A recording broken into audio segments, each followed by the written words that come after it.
Jubilee Circle's mission is different. If anybody has ever watched our live streams, if you have ever been to one of our celebrations in person, you know we're different. We are not like any church out there. We're not like any other spiritual community. Jubilee Circle, this is a spiritual dojo. This is the place where people come. They learn the inner moves. They learn the tools that they need to become the light of the world, to remember who they are, to remember that they are the light of the world and that their function in this world is to go out and be that light every single day. We are here to offer you the tools that you need to transform yourself, to expand yourself, to understand that you are the light of the world. You are the unlimited vastness of the holy. And we can help you connect. And we can help you find a community where you can grow and you can be transformed and you can transform the world.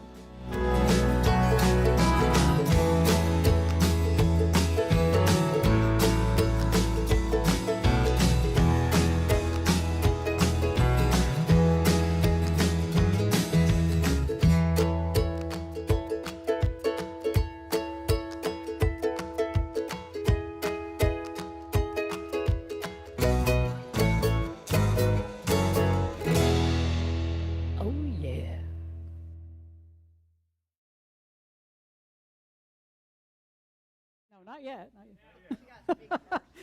Good morning, everybody. Hey, everybody. Welcome to Jubilee Circle. Thanks to everybody who is here in the building, and thanks to everybody who is joining us out there online. Here we are on another Sunday morning, and we are continuing our Via Positiva theme of How I Wonder. This quarter, we are discovering how we can experience more miracles and remember who we truly are when we enter the world of wonder that allows us to see this world not through the eyes of the ego, but through the eyes of our higher divine self. It has been said on many a schoolyard playground, sticks and stones can break my bones, but words can never hurt me. But in reality, words are some pretty powerful weapons. And we can use them to either heal ourselves in this world, or we can use them to increase the separation that we all feel. Natives on the Solomon Islands believe deeply in the power of words, so deeply that they use something called spiritual logging to bring down trees that are too thick to actually cut down. And so they stand around the tree and they curse at it. They yell at it for 30 straight days. And the natives say that this has never yet failed to fell a tree. It doesn't start the lawnmower. That's what we're hearing. But if you swear at it, of course it's not going to start, Keith. I mean, really. You got to speak words of love to that. Anyway. But Dr. Masaru Emoto would understand this form of spiritual logging back in the 1990s. He conducted an experiment with snowflakes or crystalline water formations. He stamped each drop of water with either a positive or negative message, such as thank you or you make me sick. And when the water was frozen, those that had received positive messages, you can still see this, it's on the internet, the ones that received positive messages are beautifully shaped crystals, and the ones that experienced the negative messages were deformed. And this is the power of words. They can heal or they can harm. They can create or destroy, build up or tear down. There are many words we revere in our society, such as those in the Bible or in Shakespeare, Martin Luther King Jr.'s letters. These words are valued because they resonate with something deep inside of us that calls us to that higher divine self, that calls it to awaken within us and come forth into our consciousness and then into the world. So we have a choice. We can fill our minds' jubilance with wise and loving words that spill forth into the world, or we can fill our minds with negative, hateful, and cynical words that also spill forth out into the world. Sticks and stones may indeed break bones, but words can break spirits if they are not used skillfully. But when we use our words wisely, to create unity instead of separation jubilance, that's when the whole world gets to say, oh yeah, please rise as you're able. And as we do at every celebration, we begin by remembering the 4 elements, the air and the water and the earth and the fire. And we burn sage as a reminder that this is a safe and a sacred time. And we have stopped using white sage. There is a political reason for this and a conservation reason. And we've switched to black sage. And the thing about black sage is that it helps you achieve your dreams and your goals, your visions. It's supposed to help you achieve your visions. So I invite you this morning to set an intention, how you want your world to be, how you want your life to be, how you want Jubilee to be. I invite you in this time as we call the directions to envision the world you want to create. Let us turn and face the east. As the sun rises this day and every day, Holy One, let us speak words of hope. Help us look for the blessings that may be hiding among the irritations of the day. Let us write words of hope on our hearts and our minds, seeing the good where others may only see evil. Let us tell stories of hope, Holy One, so that we may offer that so that we may offer that hope to the world. Quarter turn to the right, and we face the south. Holy One, help us to speak words of the spirit of the South, where passion, fire, creation, and inspiration come to us. Ignite our hearts with love and hope, so that we may infuse the world around us with our fire and passion, and use the holy inspiration you give us to create a better world for ourselves and everyone around us. Quarter turn to the right, and we face the west. As the sun sets on this day and every day, Holy One, help us to let go of any words that no longer serve or inspire us, even if those words seem so real or so important for us. When our words become an obstacle to truly living into how you have called us to live, Holy One, help us to let go and learn how to find new words and see new visions of your love for this world. Quarter turn to the right, and we face the north. Holy One, help us to speak the words of the Spirit of the North, where we experience peace, stillness, and quiet. Like a silent winter day, pregnant with possibilities and beauty, let our words also begin in stillness, in a place of deep silence and thankfulness. Grant us the wisdom, Holy One, to know that even in the quiet times you are there, creating new growth within our hearts and spirits. Turn back toward the center. We all tell stories, but not all of them are true. As Meister Eckhart says, it is a lie, any talk of God that does not comfort you. We often terrify ourselves with words and stories about how bad the world is, but Jubilants, we can only change the world by changing our story. We must be using words that tell stories of love and comfort into the world. Any other story is a lie. I invite you today, examine your words and the stories they tell, and stop telling any story that brings sadness, and instead tell joyful stories that will make you and the whole world say, oh yeah. Please remain standing. We're going to start with a little Beatles song this morning, one that many folks in the band hadn't heard, but it's off my favorite Beatles album, Rubber Soul. So if you had a copy of Rubber Soul when you were a kid, this was a song that was on it. So I invite you to join us. And if you are out there in TV land, you can find the bulletin, or even here in the room, if you would like to read along in a more detailed fashion, you can find the bulletin at jubileecircle.com, or on our Facebook page. You'll find a link, and that will give you the readings and everything else this morning. You can follow along. All right. We love this chord because it makes us feel smart. It's a fun chord. It's the Jimi Hendrix chord. It's fun. 1, 2, 3, 4.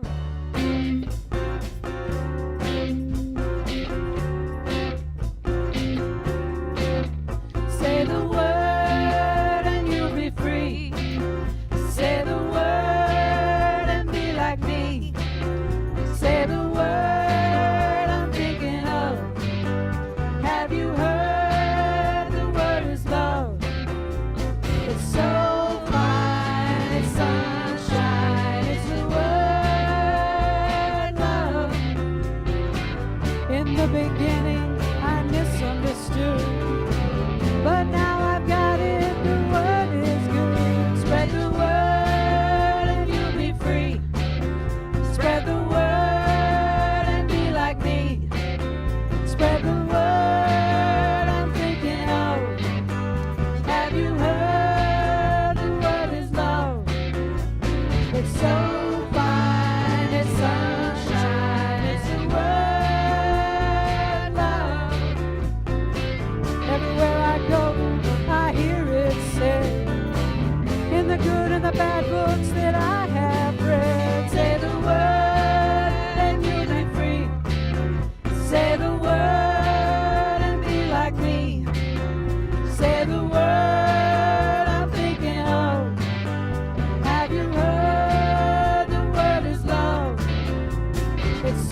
seated. All right, and welcome everybody again, and thanks to this amazing band for those lovely vocals over here. Janice Mewborn over here on the banjo, Trisha Fopp here on the guitar and vocals, and Bruce Clark back there on all the lead noodling, and Larry Farina back here on drums. Mr. Farina, we were so glad he's with us. And what's your name again? Keith. George. That's your yeah, you're Bruce. That's Keith Edwards back there playing the bass. Got Grandpa back there playing the bass, who apparently swears at clouds and his lawnmower, and yeah. That's what they do. That doesn't work. All right, welcome everybody. Again, thank you so much for joining us here. And a little bit about Jubilee Circle. We are an inclusive, progressive, interfaith community right here in Columbia, South Carolina, and broadcasting around the world. And we teach the timeless common wisdom of love and unity that is found in mainstream religions, in metaphysical philosophies, mysticism, and the teachings of inspired secular and religious leaders throughout the ages. And we seek to create a space for everyone to transform spiritually, to find life's deeper meaning, to love wastefully, to engage with this world peacefully, and to do justice, all in an effort to discover how we can truly live into our true higher self, our divine self. And we recognize that we are all part of God's good creation. We are created in love and in joy. But we humans, we forget this. We believe instead that we are wandering around in this world of paradox, and we encounter all of these people as outside of ourselves and separate, and we call them good or bad or beautiful or ugly or generous or stingy or loving and recalcitrant. Right. But let us remember, jubilants, our true function here. It is to continually remember who we are, to remember that we are already home and at unity with God and everyone else. But while we are here, we are to embody and become that open channel for the love that created us. So everybody we meet will go, oh, they're interesting. They make me just want to say, oh, yeah. Right. So a few announcements. Next Sunday, we're going to use some music from Carrie Newcomer. We're going to explore the wonder of inclusion. A strange and odd idea these days. But we're going to talk about it. Coming up Saturday, July 31st, the Tomorrow Quest Theater show will be here at Jubilee Circle. That if you haven't heard of Tomorrow Quest, we hosted them one other time before, and it was a great show. They are an improv and sketch comedy group, and they're going to be here 7 o'clock Saturday the 31st. It's a $10 entry fee, a $10 ticket, but we will have some refreshments available for a donation. And if you are vaccinated, you don't need a mask, but we will be checking on that as people come in. We want a nice show where no one has to worry, but masks are always suggested, even for those of us who are vaccinated. And then coming up, our first Friday open mic in Coffee House will be Friday, August 6th at 7 o'clock. Steve Bennett is going to be our featured performer, and then the open mic is at 8 o'clock. And we're having a board meeting today, so we're going to talk about some other stuff that's coming up, and hopefully get to planning this 2-day meditation retreat that I want to do sometime in September. So stay tuned. Lots of stuff coming up. Lots of stuff. All right. Any other announcements? Anything I'm missing? All right. Hear these wise and holy words. From the Hebrew Scriptures, Isaiah 55, 10 through 13. For as the rain and snow come down from heaven and do not return there until they have watered the earth, making it bring forth and sprout, giving seed to the sower and bread to the eater, so shall my word be that goes out from my mouth. It shall not return to me empty, but it shall accomplish that which I purpose, and succeed in the things for which I sent it. For you shall go out in joy and be led back in peace. The mountains and the hills before you shall burst into song, and all the trees of the field shall clap their hands.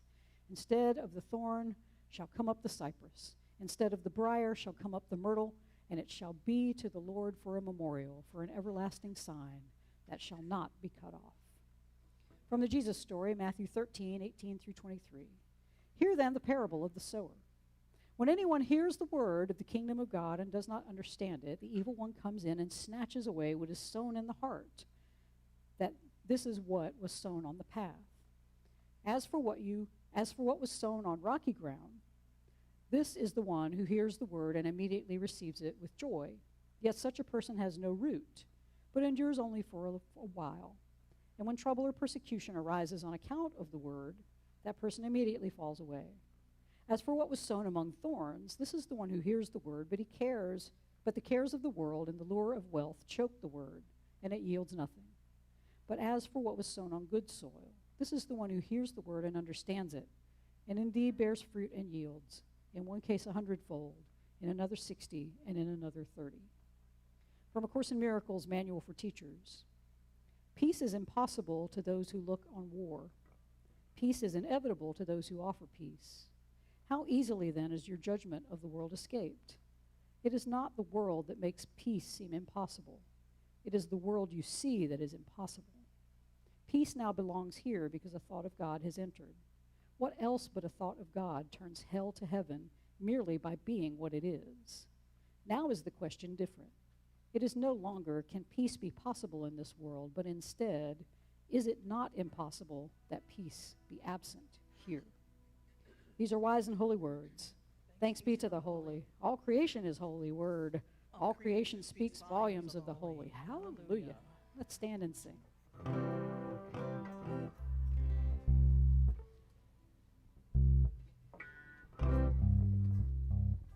2, 3, 4.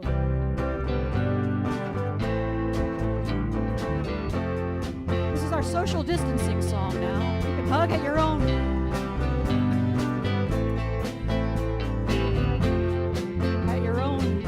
risk. That's it. Doctors have come from distant cities just to see me.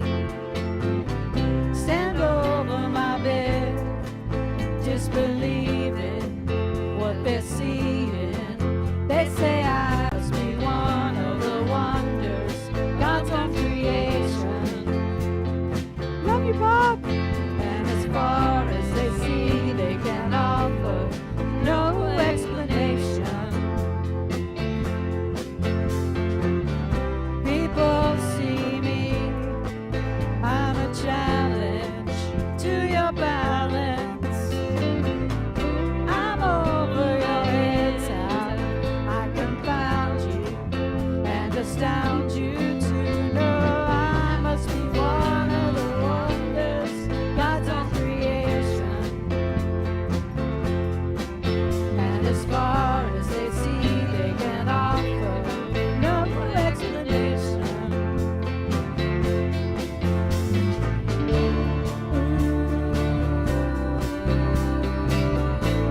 I believe fate smiled at destiny, laughed as she came to my cradle. No, this child will be able. Laughed as my body she lifted. No, this child will be gifted with love, with patience, and with faith. She'll make a way. She'll make a way.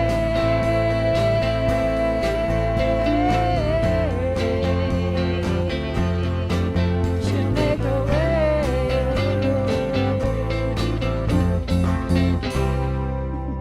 Oh, yeah. That's it. You may be seated. All right.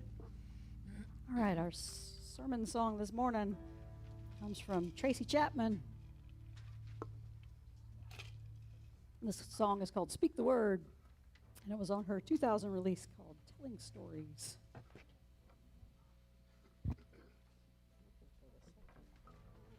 You got it?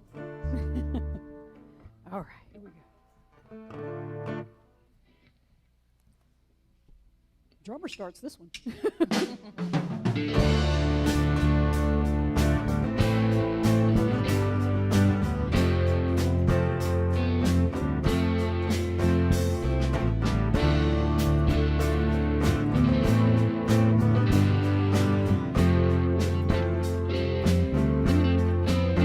Unsettled hearts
pretty self-evident.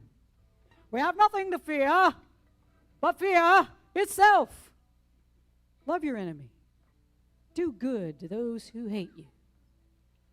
These are powerful words. These are words that evoke deep emotions within all of us, feelings of hope and aspiration and love and perhaps even some joy.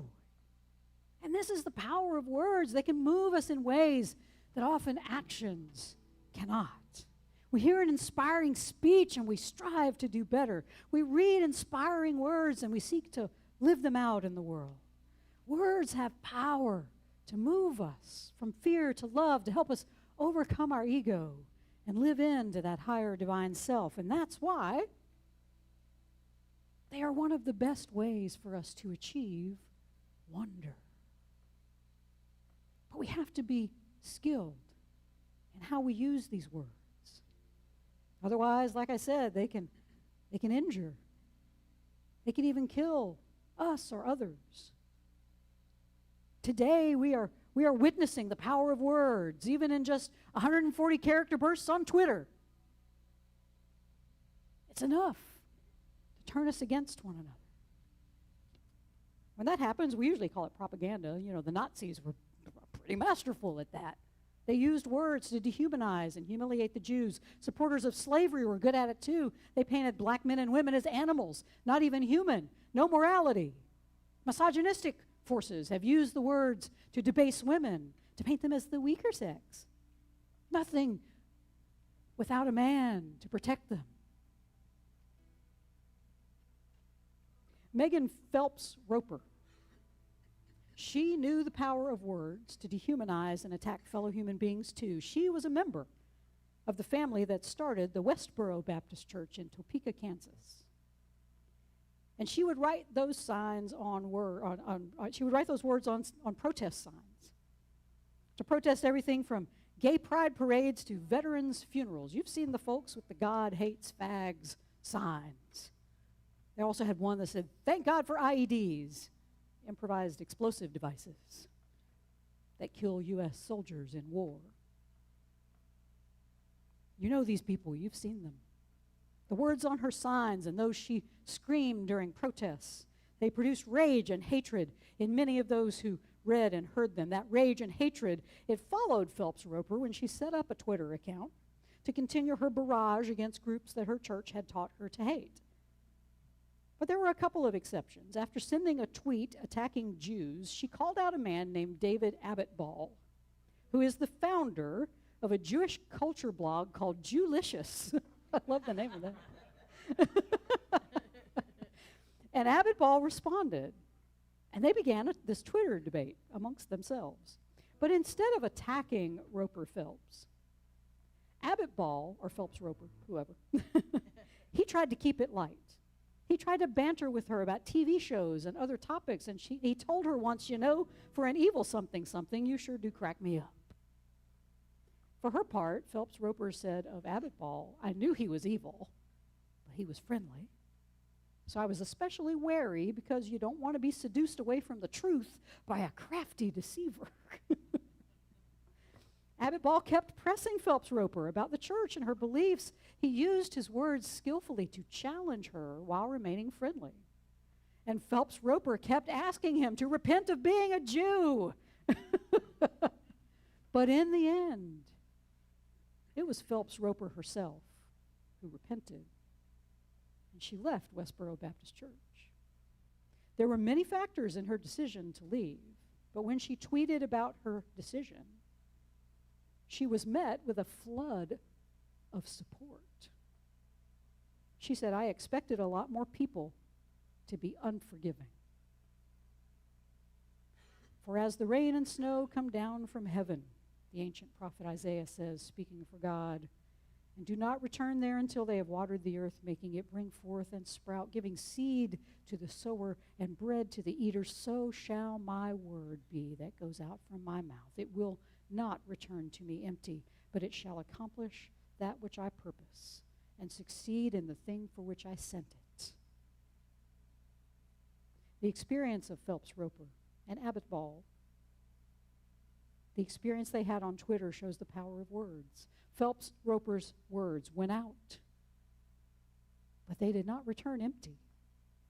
Usually they came back with the same vitriol, with the same hatred that they had been sent. But on this occasion, her words came back to her, full of a love-infused challenge, an invitation to step outside of her hate-filled, ego-driven world and into a whole new space of joy, where the mountains and the hills sing and the trees all clap their hands because one more person has been led from their darkness to the light, all through the power of words. Breathe deep.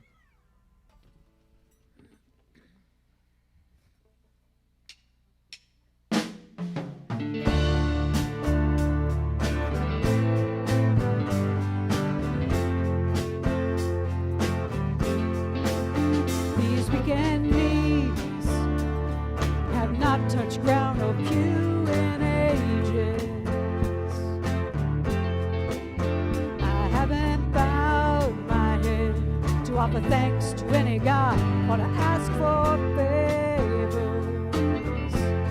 But watch me now, falling down praying to speak the word that precedes bliss. Let me speak the word, let me speak the word. Love, love, love, love, love, love, love, love. Let me speak the word, let me speak the word. Love, love, love, love, love, love, love, love. Let me speak the word, let me speak the word.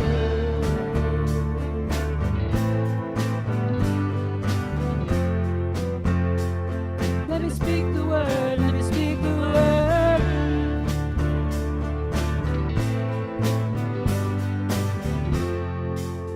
David Abbott Ball gives us a great case study on what it means to practice the Buddhist concept of right speech. This amazing power of words is why the Buddha insisted on including right speech as part of the Eightfold Path to Enlightenment. The Buddha believed that if we could become skilled in our speech, using our words to build up ourselves and others instead of tearing them down, we could end the suffering of the world. But it doesn't mean that we simply just speak pleasantries and try to keep peace with our words. No, the Buddha encouraged his followers to speak truthfully, but from a place of love and integrity. Our words, when we use them skillfully, they can stop wars, they can depose despots, they can end inequality, bring about peace, and help others overcome their own ego-fueled hatred. Right speech is not a moral judgment, though, as Buddhist writer Beth Roth says, but means using our words to lead to happiness for oneself and others. The words we choose to say, even the words that we choose to read or follow, should be words that lead us to happiness, that lead us back to joy. The Buddha says, speak words worth treasuring, seasonable, reasonable, circumscribed, connected with the goal. Speak words worth treasuring, seasonable, reasonable, circumscribed, connected with the goal. In our Jesus story, our guy tells this parable about a sower, and what he's out spreading are words about the realm of God. These are words worth treasuring. These are seasonable, reasonable, circumscribed, connected with the goal of reminding us who we truly are. But not everybody is prepared to hear those words because they remain caught up in this ego-driven tribalism that seems to rule our world. Phelps Roper, she wasn't ready to hear the words of kindness said to Abbott Ball to her at first. She was rocky ground. Those words withered and died in the heat of her egoic beliefs. She didn't have those roots of love that would enable her to hear those words. But what's at the heart of right speech is not even so much the words that we use, but it's our ability to deeply listen to others. Not listening to respond, which is how we usually listen, but deeply listening.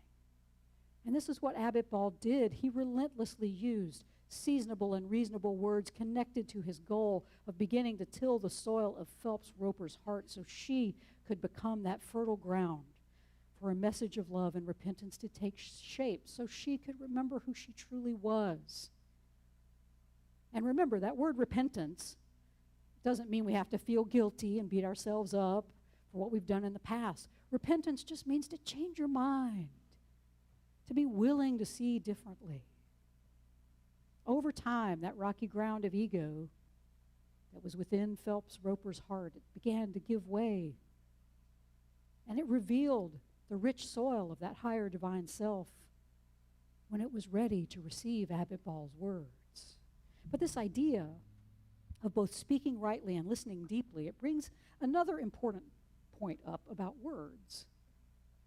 Sometimes it's good for us to be rocky ground. Because Abbot Ball's heart was rocky ground for Phelps Roper's seeds of hatred and mistrust. That's what she was out there sowing. Her words against Jews and other people, they found no place in Abbot Ball's heart to take root.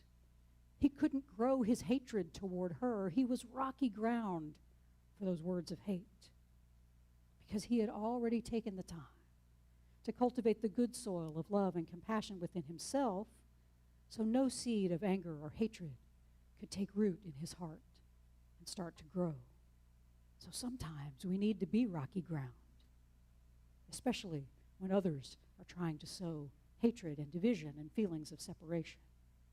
So we can grow this rich soil for those words of love and compassion within our own hearts by first listening deeply to our own inner Phelps Roper, by listening deeply to that voice of hatred and tribalism within ourselves that tell us that how awful all these other people are. Look at all those recalcitrants out there. The world would be better if they weren't here. That's your own Westboro Baptist Church holding up the signs, hating other people. The ego will produce all sorts of proof about why these people are evil and why you should hate them and why it's right to do so. Because Phelps Roper had all sorts of reasons to believe why God hates fags and why U.S. soldiers were on the side of Satan. Perhaps our upbringings were not quite as toxic as hers, but we still have those egoic voices that tell us to divide the world up into us and them, right and wrong, loving and recalcitrant. But if we want to make our hearts ready to receive words that are worth treasuring, seasonable, reasonable, circumscribed, connected with the goal, then the first voices we must speak rightly to are the voices of division and separation within our own heart and mind. It's only by cultivating a strong sense of self-compassion, that we will ever be able to speak those treasured, reasonable, seasonable words into the world and have them find good soil and take root. Breathe deeply. 2, 3. Let me speak the word, let me speak the word. Love, love, love, love, love, love, love, love. Let me speak the word, let me speak the word. Love, love, love, love, love, love, love, love. Let me speak the word, let me speak the word.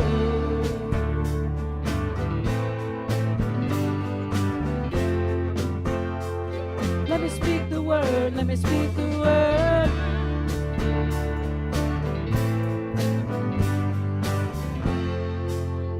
When David Abbott Ball learned that Megan Phelps Roper had left Westboro Baptist, he invited her to speak at a Jewish festival in Montreal. Here, a member of a church who had persecuted gays and lesbians and Jews, even U.S. soldiers, there she was, speaking at a Jewish festival, a miracle. And people were skeptical. Rightly so, I guess, right? But Abbott Ball said that when she was finished, there was not a dry eye in the house. Phelps Roper kept challenging herself. She intentionally put herself in situations that would make her uncomfortable and challenge her bigotry, including watching TV shows she had previously found objectionable, and she even went to a drag show. She said her fears of God's judgment, pounded into her by her faith and family, began to fade away. And she said, as undeniable as they seemed before, they seemed just as impossible now. Peace is impossible to those who look on war, says A Course in Miracles. Peace is inevitable to those who offer peace. How easily then is your judgment of the world escaped? It is not the world that makes peace seem impossible. It is the world you see that is impossible. What Phelps Roper learned is what the Course calls a miracle, a change in perspective. Previously, she had looked out on the world and seen it divided, a world between moral people and immoral people, a world that was at war between the immoral fags and Jews and other hated tribes and the defenders of God's laws of morality, and they, of course, were on the right side. She was convinced of that her war against all of these people was justified. It was right. It was holy. But Abbot Ball and others who courted Phelps Roper with words of love, they were able to look past her hateful words. They were able to see past the hateful signs and the hateful tweets. And they saw the truth about her. They saw her innocence. They saw that she too was a child of God.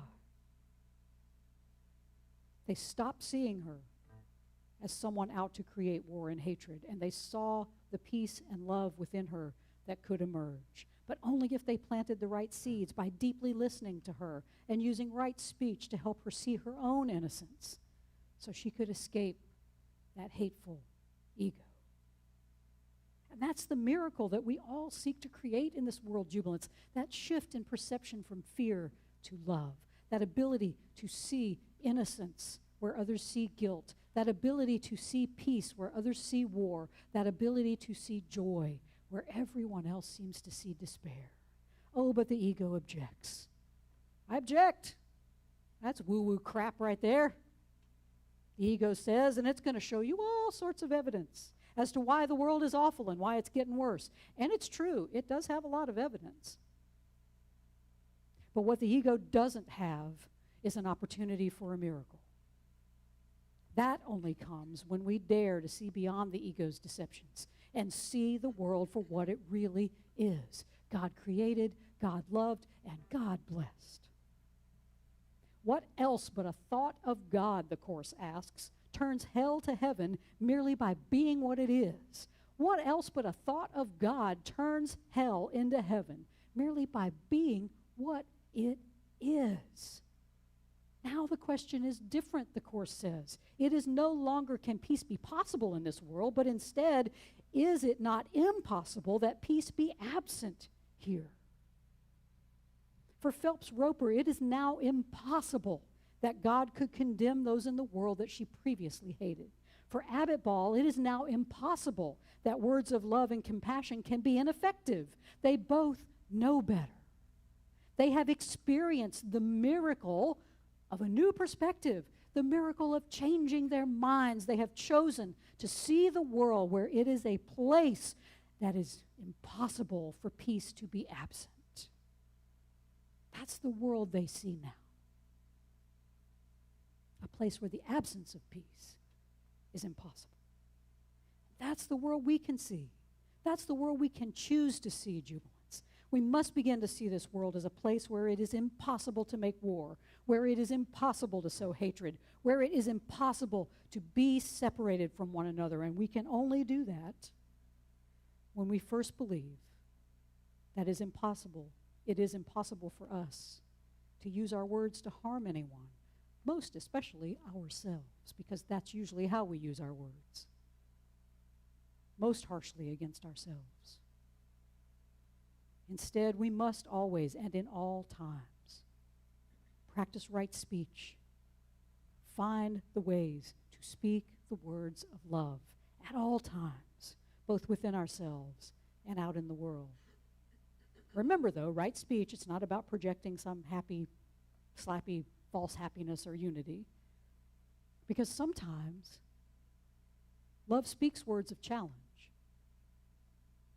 Sometimes the most loving thing you can do is speak firmly and say no when you see injustice in the world. Sometimes love speaks loudly when it sees oppression and abuse. Love is not mushy. And I think this is where we often make our mistake. We think just kind words can transform the world. No, love speaks with the force of integrity, with the power of conviction that hatred and fear will not win the day. True right speech never backs down from evil and hatred, but instead finds new ways to challenge the notion that we believe we are separate. So, Jubilants, this is the challenge to us, to remain in our integrity, to stay true to our higher divine self while we speak words of love, whether they fall on rocky ground or whether they find rich soil and take root. Our job is to be the sower, to sow those words of love so they do not come back to us empty, but instead they come back full of love that makes all of creation sing and clap its hands, because peace, jubilance, is inevitable to those who offer peace. Peace is inevitable to those who offer peace. So I challenge you this week, for the rest of your life, right speech, offer peace. And that is what you will have. And if enough of us are offering peace, then the whole world says, oh yeah.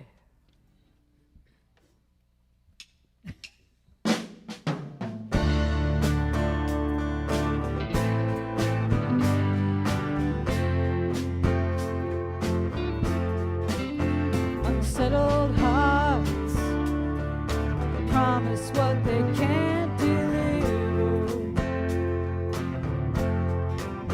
Bring me the wine and the cold night air to clear my head. Rain out a memory house, master of this trembling flesh. Steady still my doubts, let me speak the word that precedes bliss. Let me speak the word, let me speak the word. Love, love, love, love, love, love, love, love. Let me speak the word, let me speak the word. Love, love, love, love, love, love, love, love. Let me speak the word, let me speak the word. Love, love. Let me speak the word, let me speak the word. Love, love. Let me speak the word, let me speak the word. Love, love, love, love, love, love, love, love. Let me speak the word, let me speak the word. Love, love, love, love, love, love, love, love. Let me speak the word, let me speak the word. Oh yeah. I invite you during this prayer time. I think we have tea lights over there. If anybody wants to light a candle at the prayer table over there, the poor prayer table. Been abandoned for 2 years. So go visit it. Give it some love. I believe there is, but just in case. All right. Breathe deeply.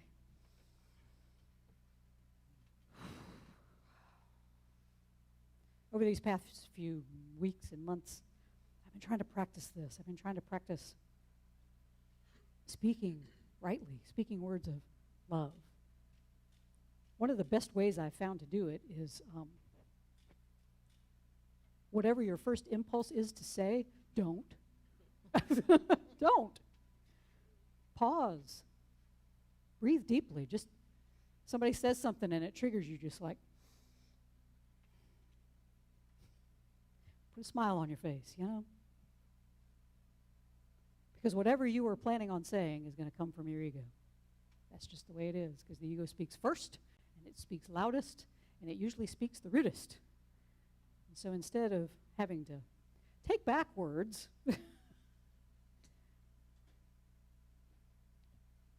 be careful with them from the beginning. And I've been trying to do this with myself. There are things about myself that trigger me to say bad words to myself. Usually if I drop something or if I'm clumsy in some way, you know, the first word that comes out of my mouth is, "You idiot," or worse. That's no way to, I wouldn't say that to, if somebody else drops something, if Janice drops something, we go, "You idiot." I go, "Oh, Janice." There'd be something. Well, there might be some. If you dropped my guitar, okay. Right, there we go. Yeah, that would not be good. I hate when that happens. But often the harshest voice, the harshest words we use are against ourselves. And so I invite you in this meditation time. I mean, we all have a little inner child in us, and that inner child drops something, and we go, "You idiot!" And what? That little inner child's going to trust you now? I don't think so. So now it's time to make friends with yourself. These are the right words we need to speak first, are those within. Because once we make friends with that inner child, and that inner child knows it can trust us, because we can reparent ourselves. We know how to do it. We can be better than our parents were. Even if you had the best parents in the world, you can be better than them. And so I invite you during this time, think about how you talk to yourself. Think about the words you use on the inside, because often that can reflect on the outside. When we can learn to speak words of love within, that's when our right speech comes out into the world as love and care and compassion.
beats together, let our hearts beat as one. Let our hearts beat together, let us beat as one. Let our hearts beat as one. Let us breathe, sorry, as one. Let us love as one. Let our hearts beat as one. Let our light shine as one. Oh yeah. Sorry, Janice, I jumped the gun. That's all right. That is all right. Left you hanging out there to dry. It's all right. That's how musicians get each other. You just change That's in it. midstream and That's right. leave somebody hanging out there. All right. So thank you, everyone who has been a staunch supporter of Jubilee Circle during all of this time of COVID and before, of course. But we did make it through COVID in the same position as we started it. We broke even, and that was a miracle. And we are so happy that we are still here to offer this building as a place for people to come and enjoy to take refuge in this community. And we are planning to do a lot more because we have recently really understood our mission here in this world. And our mission is to be a place where those who are already doing the work of transforming the world. We have Fran who goes out to all of these different countries and does amazing things. And we have Bob who without the world would just not be the same if Bob was not in it. So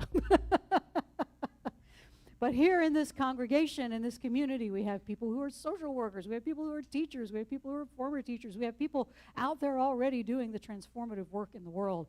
And this is where we come to learn the tools, to deepen that work, to deepen that commitment, to deepen that discipline, to deepen our spiritual practices. And that is what we are going to be doing. We are going to be offering more and more educational workshops and retreats and things to help you learn how to deepen that spiritual work that you're already doing and transform yourself even more so the world becomes that transformed place that we are all looking to create. And so we invite you to support that. We invite you to support that through your time, your talent, any other gift that you can give us. And of course, we invite that support through your monetary gifts. And so you can give to us through Venmo at Jubilee Circle is how you can do that. You can give to us through PayPal, and you can find the link to all of those ways at jubileecircle.com or on our Facebook page. And we thank you right now and in advance and for the past and in the future for all of the support that you have given to Jubilee Circle.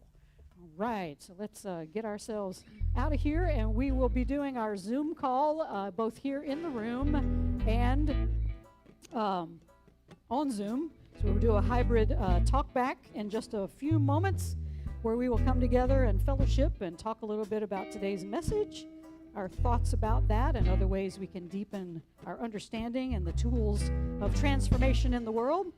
And so we invite you to join us for that. The link is on our Facebook page and also at jubileecircle.com to join us on Zoom, and we hope that you will do that. But if this is it for you for the week, then that is great too, and we wish you a wonderful week, a beautiful week.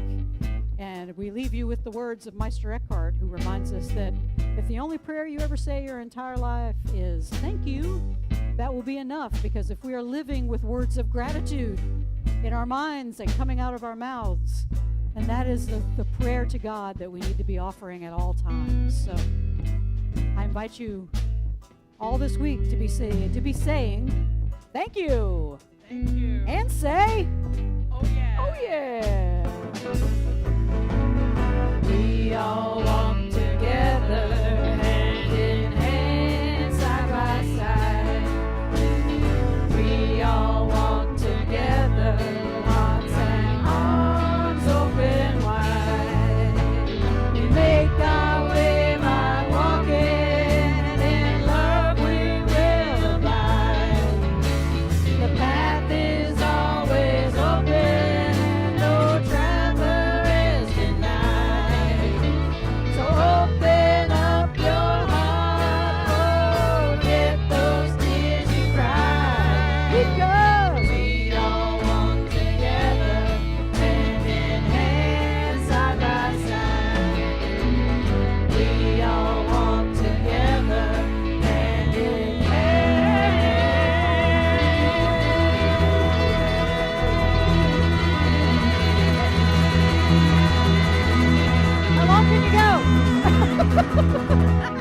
And Side by